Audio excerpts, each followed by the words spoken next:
3 start. Hello friends, we are here to present the some important topic of biology. जैसे कि आप लोगों को पता है आपका पेपर है on 19 बायो का, तो हम आज बायो के वो सारे इंपॉर्टेंट टॉपिक डिस्कशन करने वाले हैं जो आपके एग्जाम में 100% आने ही वाले हैं, आप लिख कर ले लीजिए, ठीक है। तो हम स्टार्ट कर रहे हैं हमारी फर्स्ट यूनिट से, that is reproduction in organism, जो कि आपके 15 मार्क की यूनिट है। 15 मार्क आप यहाँ से ले लेंगे तो आपके काफ़ी सारे मार्क्स कवर अप हो जाते हैं।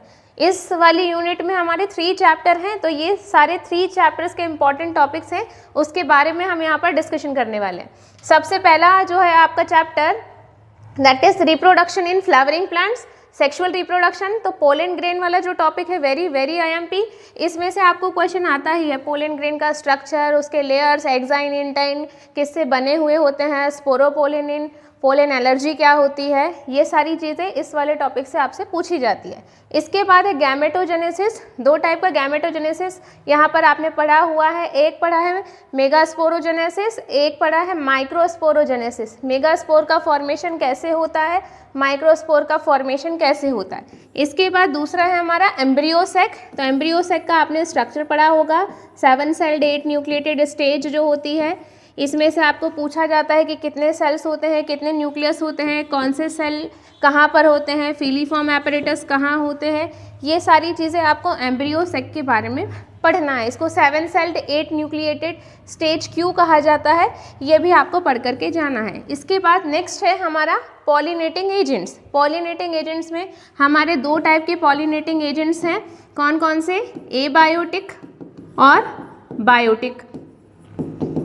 एबायोटिक वाले जो हमारे पॉलिनेटिंग एजेंट्स हैं उनमें आ जाता है हमारा विंड एंड वाटर, और बायोटिक वाले में आ जाते हैं हमारे एनिमल्स। एनिमल्स में सारे टाइप के एनिमल्स आ जाएंगे, बहुत सारे नाम दिए हुए हैं हमारे एनसीईआरटी में एनिमल्स के, ठीक। अब एबायोटिक में क्वेश्चन ये पूछा जाता है, एनसीईआरटी का क्वेश्चन है कि ये ज़्यादा नंबर में क्यों प्रोड्यूस होते हैं, विंड पॉलिनेशन जो करते हैं या एनिमल पॉलिनेशन के लिए क्या क्या रिक्वायरमेंट्स हैं, इनके फ्लावर कैसे होते हैं। वाटर पॉलिनेशन में आपको वेलिसिनेरिया का जो प्लांट है उसमें वाटर का पॉलिनेशन कैसे होता है, ये वाला क्वेश्चन आपको बहुत अच्छे से पढ़ करके जाना है। नेक्स्ट है हमारा नेक्स्ट टॉपिक है endosperm and embryo development. Endosperm में आपने पढ़ा हुआ है कि जो कोकोनट वाटर होता है और कोकोनट का वाइट कर्नल होता है, किस टाइप के एंडोस्पर्म है, इसके ऊपर क्वेश्चन आता है। एक क्वेश्चन एनसीईआरटी में दिया हुआ है कि एंडोस्पर्म का डेवलपमेंट पहले क्यों होता है एम्ब्रियो से, ये भी दिया हुआ है। एज वेल एज एम्ब्रियो के जो डायग्राम है मोनोकॉट और डाइकॉट के, ये जो क्वेश्चन है ये बहुत बार आपसे पूछा जाता है। इसके अलावा आपको सीड का पढ़ के जाना है, एपोमिक्सिस एंड पॉलीएम्ब्रियोनी। तो यहाँ पे हमारा फर्स्ट चैप्टर जो होता है उसके ये सारे इंपॉर्टेंट टॉपिक्स एंड होते हैं। अब हम सेकेंड चैप्टर की तरफ जाएंगे। इससे पहले अगर आपने ये सारे टॉपिक्स बहुत अच्छे से कर लिए तो श्योरिटी है कि आप 90+ मार्क्स ज़रूर लाएंगे बायो में, ठीक है। श्योरिटी है कि आप 90% मार्क्स ज़रूर लाएंगे। ये सारे एनालाइज्ड क्वेश्चन हैं, ये सारा एनालिसिस मैंने 8 ईयर्स से मैं पढ़ा रही हूँ, तो इतना सारा एनालिसिस करने के बाद प्रीवियस ईयर्स में मेरे जितने भी स्टूडेंट्स हैं क्लासरूम के, उन्होंने 90+ मार्क्स लाए हैं। अगर उन्होंने इस तरीके से फॉलो किया है तो आप भी ज़रूर फॉलो करिए और आप भी इससे ज़्यादा आप 95+ ला सकते हैं, ठीक है। तो बढ़े नेक्स्ट चैप्टर की तरफ आगे। अगला चैप्टर है हमारा ह्यूमन रिप्रोडक्शन। ह्यूमन रिप्रोडक्शन में hormonal control of spermatogenesis. Spermatogenesis जो होता है उसमें हार्मोनल कंट्रोल जो होता है वो कैसे होता है कि GnRH जो होता है LH और FSH सीक्रेट करता है, पिट्यूटरी से सीक्रेट हुए कहाँ पर जाएंगे, ये सारी चीज़ें आपको याद रखनी है, ठीक है। इसके बाद वेरी आईएमपी स्टार मार्क कर दे रही हूँ मैं, ये वाला क्वेश्चन हर साल ही आता है।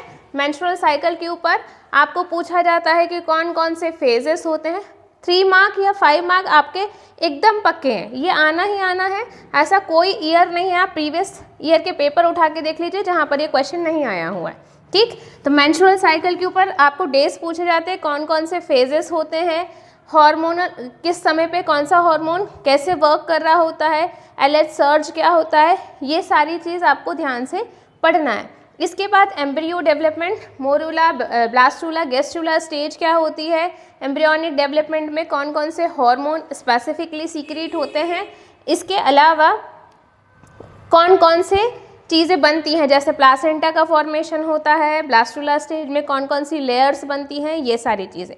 इसके बाद पार्चुरेशन, लास्ट वन। पार्चुरेशन में पार्चुरेशन के लिए कौन से हार्मोन्स रिस्पॉन्सिबल है, कहाँ से सीक्रेट होते हैं, सिग्नल कहाँ से आता है पार्चुरेशन का, ये सारे क्वेश्चन पूछे जाते हैं। एम्ब्रियोनिक डेवलपमेंट में गैस्ट्रेशन पीरियड से रिलेटेड क्वेश्चन भी पूछे जाते हैं कि किस मंथ में जो ऑफस्प्रिंग है या फीटस है उसका कितना डेवलपमेंट हो रहा है, 5 मंथ में कितना हो रहा है, 3 मंथ में क्या क्या चीज़ें हो रही हैं, ये सारी चीज़ें ह्यूमन रिप्रोडक्शन से आपसे पूछी जाती है। इसके बाद आ जाता है हमारा रिप्रोडक्टिव हेल्थ।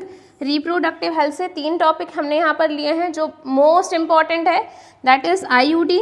हमारा जो कॉन्ट्रासेप्टिव मेथड है उसकी केमिकल मेथड में आईयूडीज आपको बताया गया है। इंट्रा यूट्राइन डिवाइसेस, 2 टाइप की डिवाइसेस हैं, हार्मोनल और हार्मोनल डिवाइस है एक आपकी, और एक कॉपर रिलीजिंग डिवाइसेस हैं। तो कॉपर रिलीजिंग और हार्मोनल में क्या डिफरेंस होते हैं, कैसे वर्क करते हैं। इसके बाद एसटीआईज क्या होते हैं, सेक्सुअली ट्रांसमिटेड इन्फेक्शन कैसे हो रहे हैं, क्या क्या चीज़ें या कौन कौन सी डिसीज़ है, इसके सिम्टम्स क्या हैं, इनका प्रिवेंशन हम कैसे कर सकते हैं एसटीआईज का, ये सारी चीज़ें। इसके अलावा एमटीपी वाला टॉपिक भी है आपको कि मेडिकल टर्मिनेशन ऑफ प्रेगनेंसी कैसे किया जाता है, उसके रूल्स और रेगुलेशंस क्या क्या हैं, ये सारी चीज़ें। ठीक, इसके बाद लास्ट टॉपिक है ART, टेस्ट बेबी प्रोग्राम के बारे में जो भी चीज़ें हैं कि किस मंथ में या कौन सी प्रॉब्लम है, कौन सी इनफर्टिलिटी के टाइम पे आप कौन सा ART यूज़ कर सकते हैं। ये कंडीशन बेस्ड क्वेश्चन यहाँ से जनरली आते हैं कि अगर एक कपल है इसमें स्पर्म का फॉर्मेशन नहीं हो रहा है तो कौन सी ART यूज़ करेंगे, या एग नहीं बन रहा है तो कौन सी ART यूज़ करेंगे, ये सारी चीज़ें यहाँ से पूछी जाती हैं।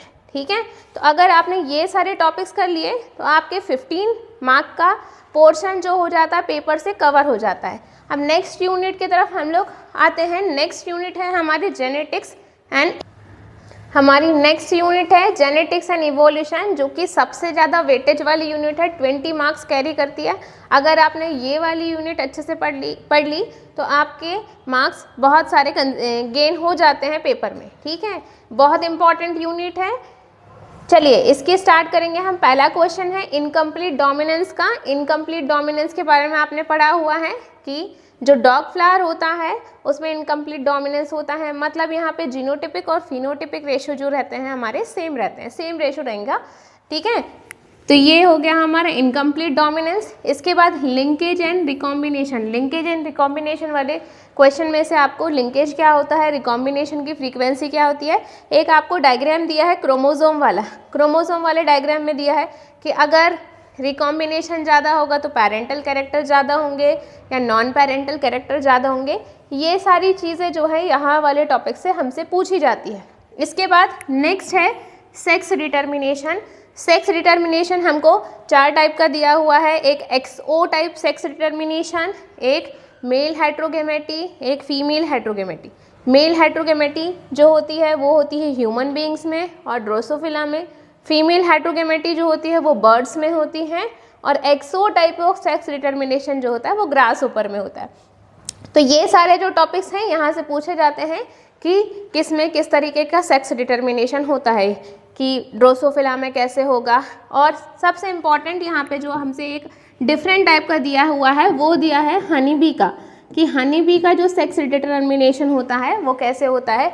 क्योंकि हनी बी में जो मेल होता है वो कैसा होता है, उसमें 16 क्रोमोसोम ही होते हैं, और जो फीमेल होती है उसमें 32 क्रोमोसोम होते हैं। ठीक, तो ये मेल जो होता है वो हैप्लॉइड होगा और जो फीमेल है वो डिप्लॉइड होगी। ये एक स्पेसिफिक या आपको स्पेशल केस दिया हुआ है इसमें, तो ये वाला केस जनरली पूछा जाता है। इसके बाद है पेडिग्री एनालिसिस। पेडिग्री चार्ट बना करके पूछा जाता है कि अगर एक मेल है और इसकी शादी किसी फीमेल से हो रही है तो इसके बच्चों में डिसीज़ होने के चांसेस कितने % हैं, या कौन कौन सी डिसीज़ हो सकती है, आइडेंटिफाई करिए डिसीज़।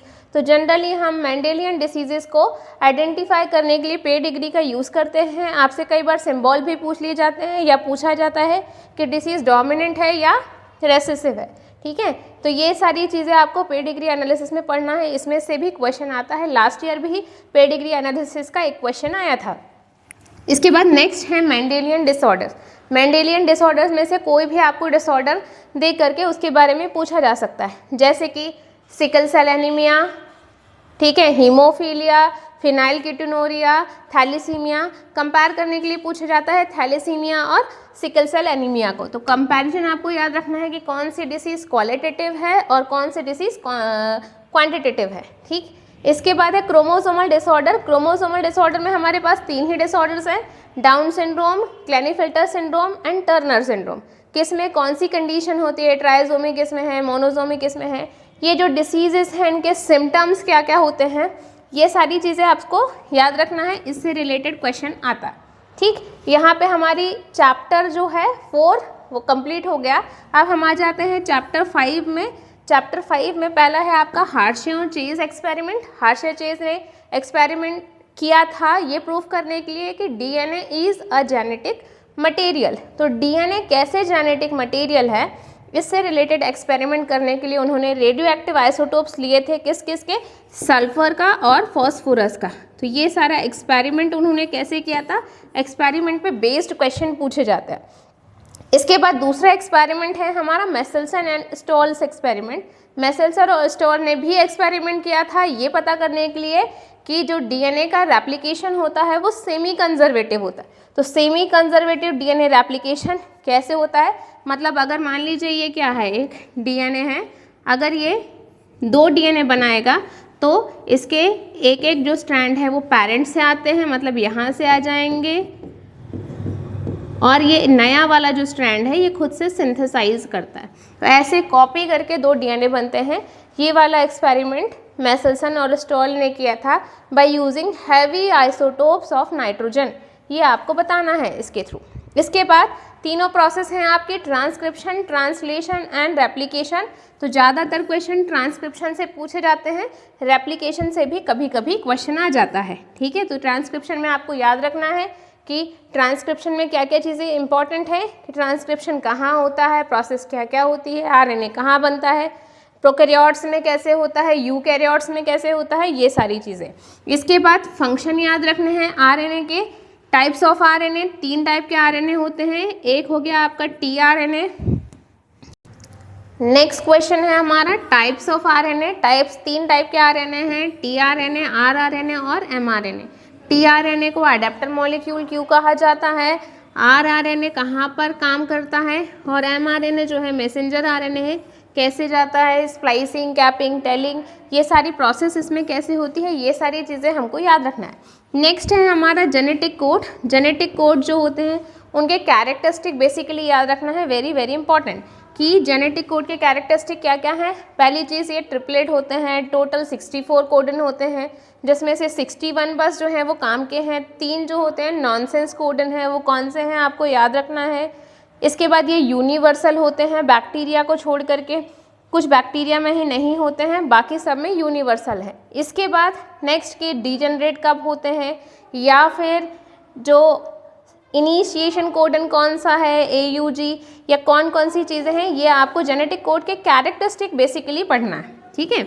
इसके बाद नेक्स्ट क्वेश्चन है हमारा the lac operon. Lac operon कैसे हुआ था, स्विच ऑन स्विच ऑफ कैसे होता है, लैक्टोज का मेटाबॉलिज्म कैसे होता है ई कोलाई में, ये इसमें हमको एक्सप्लेन किया गया है। तो ये हमको बताना है कि स्विच ऑन जब लैक्टोज प्रेजेंट होगा मीडियम में तब क्या होगा, और लैक्टोज जब एब्सेंट होगा मीडियम में तब क्या होगा, ये आपको याद रखना है, इसके ऊपर भी क्वेश्चन पूछा जाता है। इसके बाद है डीएनए फिंगरप्रिंटिंग। लास्ट ईयर भी इसके ऊपर क्वेश्चन आया था, और सैम्पल पेपर जो आपको CBSE दे रही है उसमें भी इससे रिलेटेड क्वेश्चन हर बार आ रहे हैं। आपको इस तरीके का एक डायग्राम दिया जाता है जिसमें ऐसे 3 कॉलम बनाए जाते हैं, यहाँ पे ऐसे बैंड्स बना दिए जाते हैं।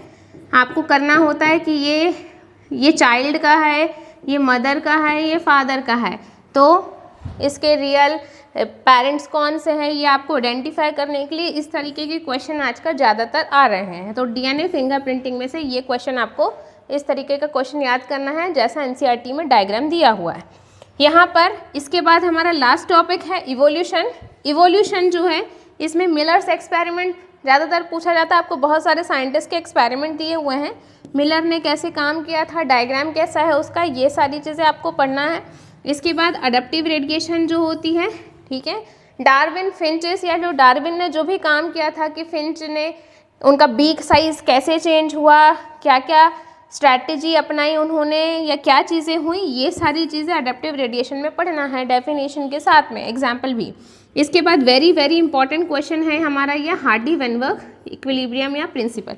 इनका जो प्रिंसिपल है इसके ऊपर बहुत सारे क्वेश्चन आते हैं कि इसके एलएल फ्रीक्वेंसी क्या होती है, इक्विलिब्रियम कब होगा, या फिर इसको अफेक्ट करने वाले फैक्टर्स कौन कौन से हैं, ये सारी चीज़ें यहाँ पे पढ़नी है। यहाँ पर एक आपको फाउंडर्स इफेक्ट भी दिया है, 3 ग्राफ भी दिए हैं, ग्राफ्स भी पढ़ना है क्योंकि वो बहुत इंपॉर्टेंट है। इसके बाद बहुत इंपॉर्टेंट टॉपिक है इवोल्यूशन ऑफ मैन का इवोल्यूशन कैसे हुआ, सबसे पहले कौन आए, ड्रायोप्थिकस, रैम्पोप्थिकस, ऑस्ट्रेलियोप्थिकस, ये जो सारे हैं। इसके बाद होमो हेबिलिस, होमो इरेक्टस, ये पूरा सीक्वेंस में याद रखना है कि इनकी ईटिंग हैबिट्स कैसी थी, क्या खाते थे, कैसे रहते थे, आग जलाना किन्होंने सीखा, ये जो सारी चीज़ें हैं अगर आप ये सारी चीज़ें इंपॉर्टेंटली पढ़ लेंगे। इसके अलावा जो इवोल्यूशन वाला टॉपिक है हमारा, इससे अगर आप MCQ में देखेंगे तो ज़्यादातर जो आपको डायग्राम्स दिए हुए हैं उसमें डायग्राम से रिलेटेड क्वेश्चन पूछे जाते हैं, ठीक है। तो डायग्राम्स आप अच्छे से प्रिपेयर करके जाएंगे, इसके सारे जितने भी दिए हुए हैं, तो आपका ये टॉपिक बहुत अच्छे से कवर अप हो जाएगा और आप बहुत सारे मार्क्स गेन कर पाएंगे। नेक्स्ट यूनिट है हमारी biology in human welfare. Human welfare के लिए बायोलॉजी कहाँ कहाँ यूज़ होती है, यहाँ पे हमारे 2 चैप्टर्स हैं, एक है आपका human health and diseases and दूसरा है आपका माइक्रोब्स इन ह्यूमन वेलफेयर। तो ये जो सारे हमारे इंपॉर्टेंट टॉपिक्स हैं बेसिकली ये सारी ह्यूमन हेल्थ और डिसीजेस के हैं। तो इंपॉर्टेंट चैप्टर आपका वही है जहाँ से आपको क्वेश्चन आते हैं।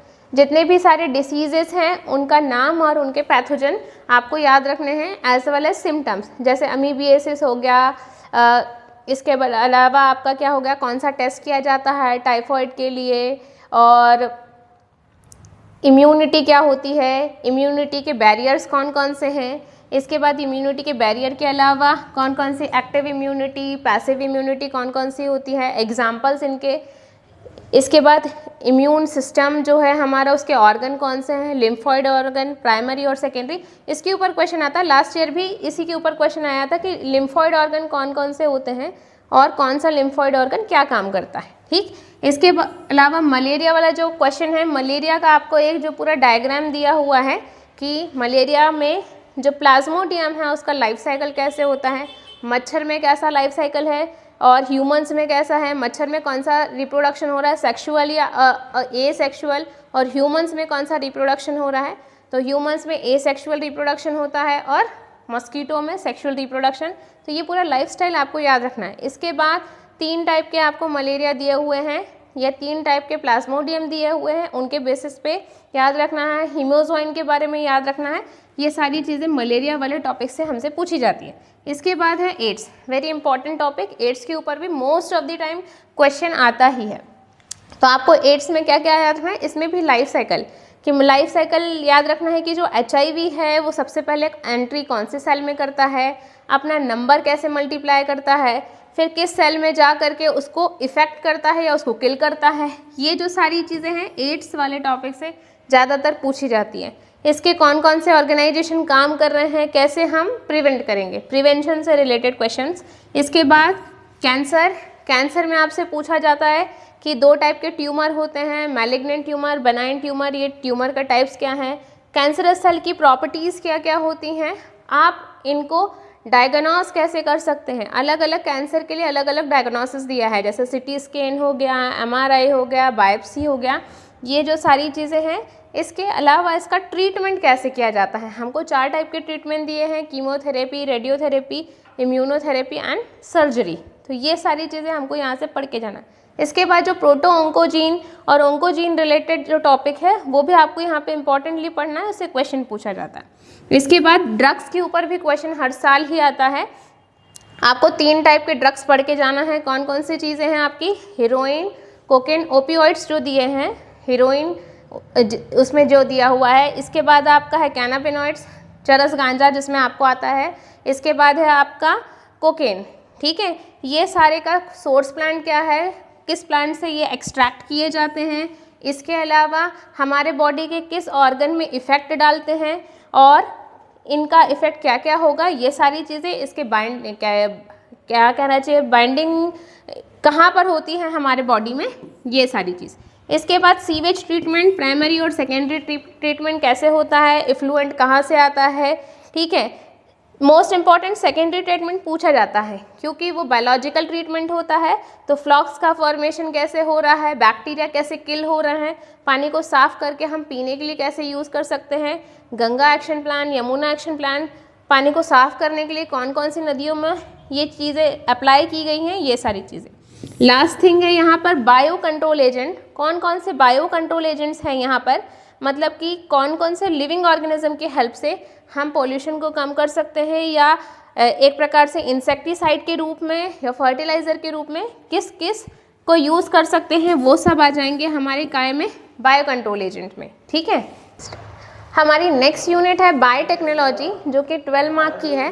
उसके ये सारे क्वेश्चंस जो हैं इंपॉर्टेंट क्वेश्चन है। सबसे पहला है हमारा रिस्ट्रिक्शन एंजाइम। कौन कौन सा टाइप के रिस्ट्रिक्शन एंजाइम्स होते हैं, 4 टाइप के, 5 टाइप के, जो भी हमने पढ़े हैं, इको, R1, हिन सेकेंड, फर्स्ट रिस्ट्रिक्शन एंजाइम क्या था, इनकी नेमिंग कैसे की जाती है, ये सारी चीज़ें, एंडोन्यूक्लियस, एक्सोन्यूक्लियस, ये सारे क्वेश्चन यहाँ से हमसे पूछे जाते हैं, आपको ये पढ़ के जाना है। इसके बाद क्लोनिंग वेक्टर। क्लोनिंग वेक्टर में आपने पढ़ा हुआ है क्या, PBR322, इसका डायग्राम और डायग्राम से रिलेटेड क्वेश्चन, ये जो सारी चीज़ें हैं मोस्ट इंपॉर्टेंटली आपको पढ़ के जाना है, इसके ऊपर भी क्वेश्चन लगभग आता ही है।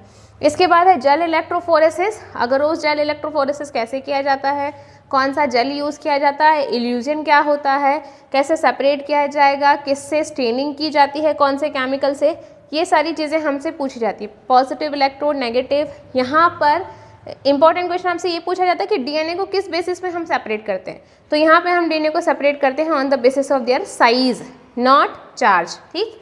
इसके बाद है पीसीआर, पॉलीमरेज चेन रिएक्शन।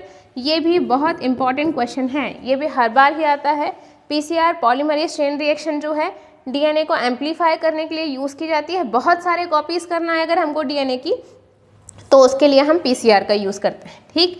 इसके बाद है बायोरिएक्टर्स। तो बायोरिएक्टर्स में आपको 2 टाइप के बायोरिएक्टर्स हैं, कैसे बनाए जाते हैं, लार्ज स्केल प्रोडक्शन कैसे करना है हमको किसी भी बायोटेक्नोलॉजिकल प्रोडक्ट का, ये सारी चीज़ें बायोरिएक्टर में हमको बताई जाती है। ये सारी हमको रखना है कि कितना उसका वॉल्यूम है, कितना हम बना सकते हैं। उसके बाद उसको सेपरेट और फिल्ट्रेशन की जो प्रोसेस होती है उसको डाउनस्ट्रीम प्रोसेसिंग कहते हैं।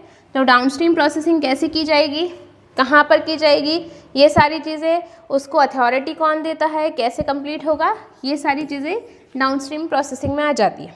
इसके बाद हमारा एप्लीकेशन कहाँ कहाँ पर, तो ये जो 3 एप्लीकेशन हैं बायोटेक्नोलॉजी की, ये इंपॉर्टेंटली आपसे पूछी जाती है कि बीटी कॉटन कैसे बनाया जाता है, कौन सा बैक्टीरिया लिया गया, बैक्टीरिया का एक्शन क्या होता है, कौन सा जीन होता है, क्रायोजीन है या बेसिलस थोरैन्जेनेसिस बैक्टीरिया है, ये सारी चीज़ें यहाँ से पढ़नी है।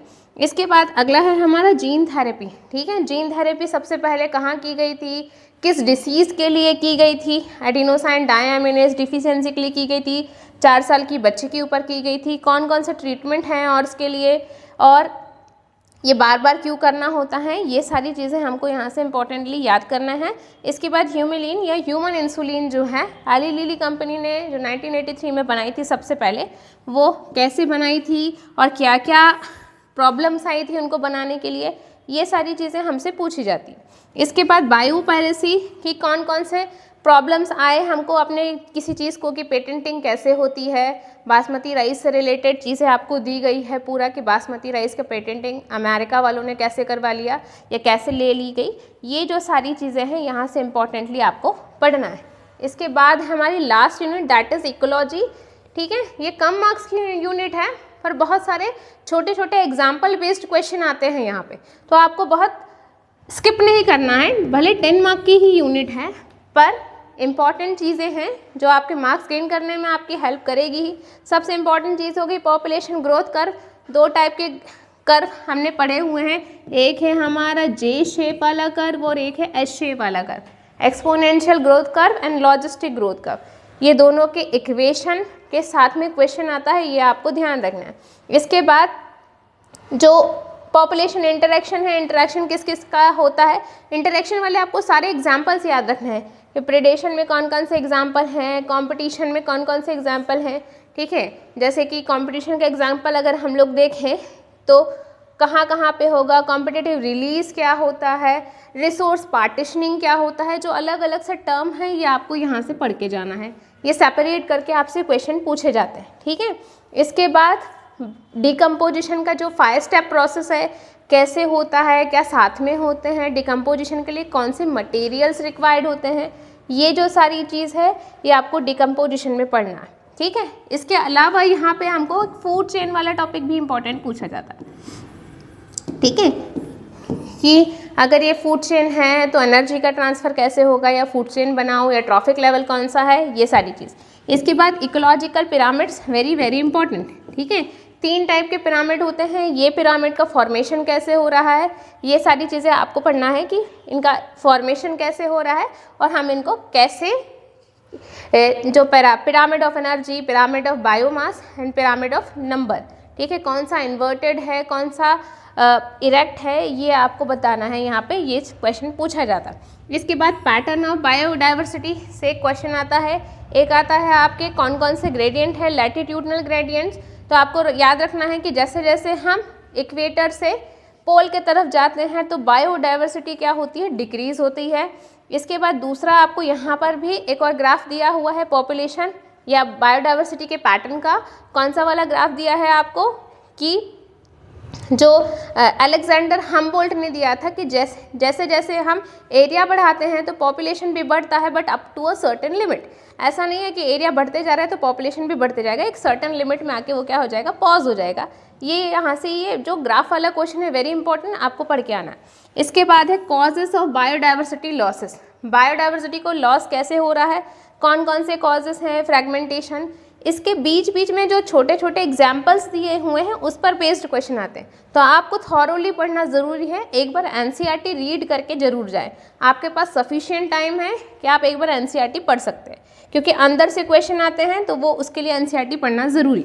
इसके बाद है why should be conserve biodiversity, क्यों कंजर्व करना biodiversity, narrowly utilitarian, broadly utilitarian, या उसके कौन कौन से इथिकल इश्यूज़ हैं, ये सारी चीज़ें यहाँ पे पढ़नी है। And last one is how do we conserve biodiversity, in situ conservation and ex situ conservation कैसे करना है, बायोडाइवर्सिटी हॉटस्पॉट्स कौन कौन से हैं, एंडेमिज्म क्या होता है, national parks, wild life sanctuaries, इससे रिलेटेड क्वेश्चन यहाँ पे हमसे पूछे जाते हैं, ठीक है।